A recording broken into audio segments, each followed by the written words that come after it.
How to fix Discord error 2007 stream failed to start. Hello friends, follow the steps to fix this error. First of all, disable IPv6.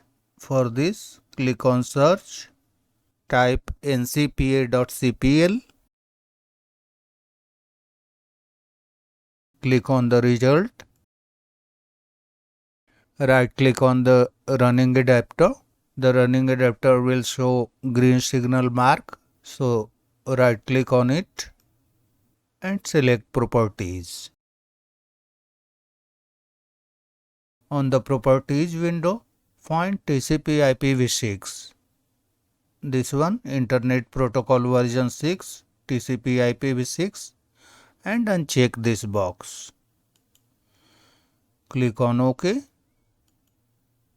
Close the window and check if the issue is fixed. If the issue still persists, then disable hardware acceleration.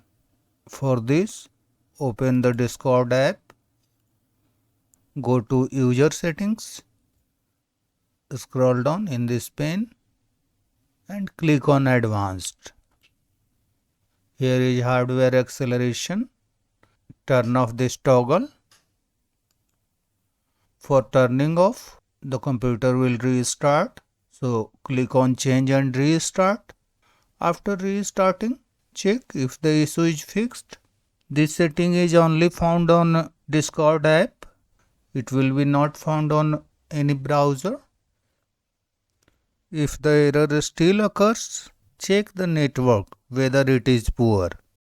If the network is weak, switch to Ethernet or Wi-Fi or vice versa. Ethernet is found more reliable in this case, so you can consider switching to a wired connection. That's all friends. Thanks for watching the video.